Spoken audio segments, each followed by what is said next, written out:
Black Ops 6 Zombies has been out for a few days, I wanted to make sure that I let my thoughts settle before I made any video about what I thought of the game mode. Before we get into the specifics of the game, I will be lenient towards Liberty Falls, more than some people might be. I am someone who is willing to recognize that the map is meant to be the more introductory map, and I don't mind seeing it be less involved and deep. It has a role and it serves it well. Is it a top tier map? Absolutely not. It's fine. It does what it needs to do, and it does it fine. I'm going to go over all the different aspects to this game and talk about what I like and don't like, but before I do that, I'm just going to say it up front for all of you that don't want to sit through the whole thing, that I think this mode is good. It is a good zombies experience. At times it can be a great zombies experience, and it all depends on who you are and what you're looking for out of zombies. I think this is a solid continuation of the Cold War mechanics. It evolves them in important ways that needed to be done, and while it misses on just a few small things, overall, this is a strong zombies experience, and the two maps it has are great within its mechanics. So with that out of the way, let's talk about what happens before you even load in. What is the backbone of this game? You've got your loadouts, and within that, you're going to be able to pick whatever weapon you want to spawn with. It's the weakest version of whatever gun you choose, but you can have the freedom to pick whatever you want. Whether that be you want to spawn with an assault rifle, or if you want to make yourself have the more classic spawn of a pistol, you can do that, absolutely. There is also the augment system for your perks. This is a brand new system, and it takes what happened in Cold War and does make it quite a bit better, actually. Instead of in Cold War, once you upgraded it, you were stuck with whatever it gave you. You can now choose what type of perks you want added onto your perks. So with Jug, you can choose to have a little more health, or you can choose to have essentially Widow's Wine. With each perk, ammo mod, and field upgrade having a major and minor augment that you can attach, it creates a lot of variability that you have control over. You can choose to adjust your playstyle by changing these major and minor augments on your different equipment. If you do that, it's not going to be a major change, don't get me wrong, but it can adjust how you're going to play the game because of what your perks can and cannot do, what your ammo mods can and cannot do, what your field upgrades can and cannot do. I think this is a great system, and the fact that it's done through the research where you don't have to worry about getting to a certain round to get a refined crystal or a flawless crystal. If you just play, you're going to get XP towards these. I think that's a great system, and it does take a while to upgrade these augments, but I also think that's good.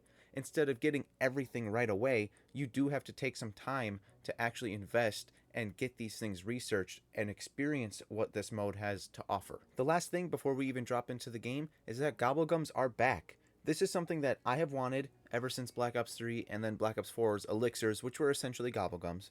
I missed them in Cold War and even Vanguard to an extent. I think they are a great way to allow players to do something different. They have the choice. Do you want to use these gobblegums? Do you want to get all the perks right away?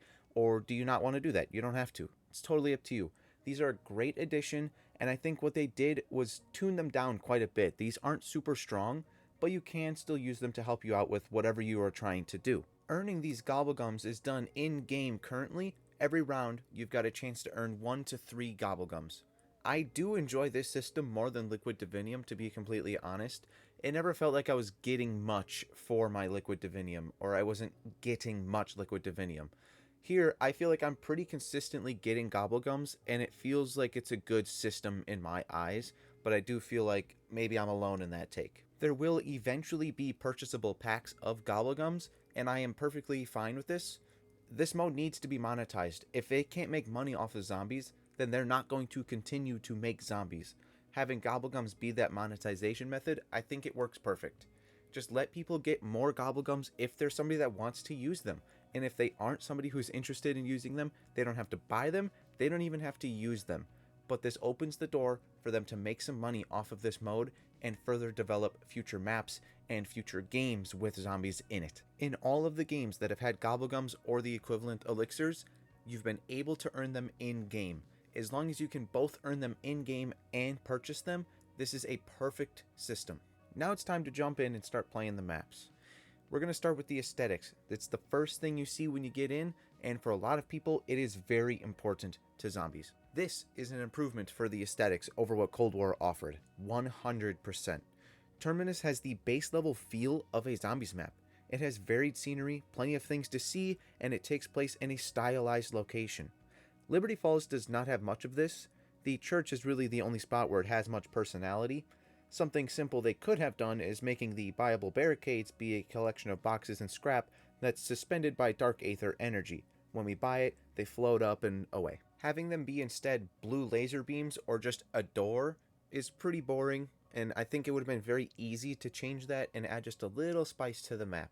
Back to Terminus though, it is the main map for the game, it's the selling point of the game, and it has a great aesthetic. They use it very well throughout the whole map, and I appreciate it a ton because coming off of Cold War where nothing had any aesthetic to it, this is a great change. Sticking real close to the aesthetics side, we have the HUD. This is where they start to miss some stuff here. The HUD in this game, it's not the best. Having options, it's a great feature. I'm glad they brought it in. It helps with some of the problems the community has had. The biggest issue still is that it doesn't have any zombies charm to it.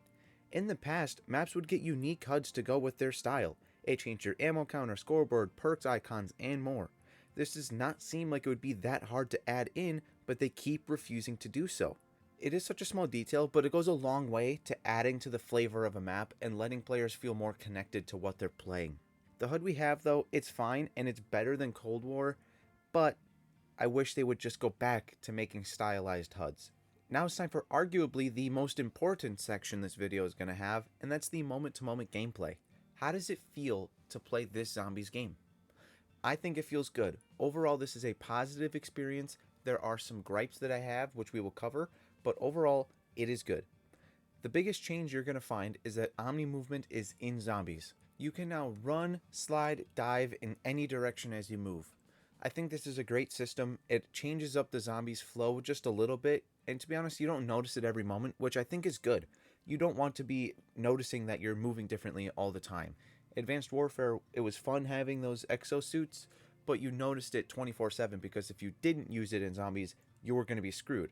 Omni movement, you don't really need to use it all the time. If you move for the most part completely normally, you're going to be just fine. But for the people that want to change it up a little bit, it's there and it's fun. When it comes to taking out zombies, it seems that Treyarch listened to the Cold War complaints, and they listened to them hard because they made this game difficult. Your weapons are not very good most of the time. You have to be very careful with how you spend your money on armor or perks or your weapon upgrade, because if you miss a weapon upgrade when you should have got one, you're going to fall behind pretty quickly and be struggling against these zombies. I think this is okay, but there's some issues with the difficulty in general. Your weapon's not being great, it's manageable, but then they add some other aspects which are not great. Those other aspects which are not great are pretty much exclusively related to the special and elite zombies. The amount of these that they send at you beyond around about 33 is insane.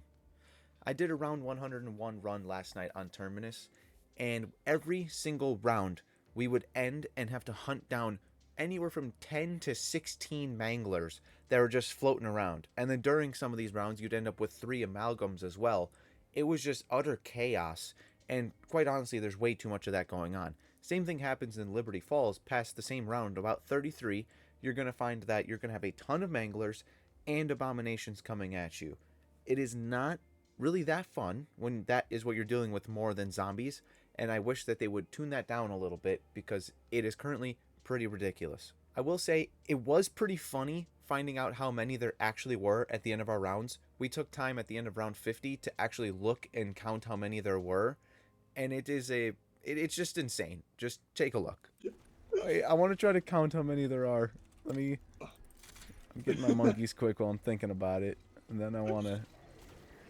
Dude, I'm stepping out and instantly getting shot by them. Relax, guys, relax. Okay. 1, 2, 3. Okay, hang on. 1, 2, 3, 4, 5, 4. Okay, I'm going again. 1, 2, 3, 4, 5, 6, 7, 8, 9, 10, 11, 12. I got 12 that I can see for sure. Yeah, that's something to are. Okay, wow. We have 12 manglers on the field right now.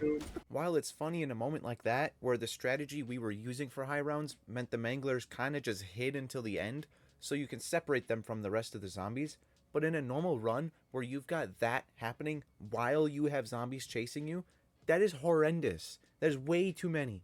And I really, really want them to think about it and tune this back because that is just annoying. If they address the mangler spam issue, I think this game gets a ton better and it's already pretty good. I enjoy this zombies a lot, so if they fix that issue, that'd be really a positive change for this game mode. One of the other changes to this, which I am not a fan of, is that the armor system from Cold War, it returns, and it was already a feature I didn't like that much. I preferred the whole shield setup from Black Ops 3, Black Ops 4, Black Ops 2. I thought that was a much better system, but then they took it and now they've made it even more Warzone-ish, where you have to actually manually plate yourself if you want to replenish your shields. I don't like this at all. I really don't. I've gotten used to it at this point, but I wish it was not like this. It's annoying. Just let the armor replenish when you pick it up off the ground, or don't have armor at all and bring back shields, because those were also part of the personality of zombies. Having different shields for different maps that looked different was a big part of the zombies feel as well. Wrapping up the moment-to-moment gameplay, the only issues I've got, it's the armor and the mangler spam.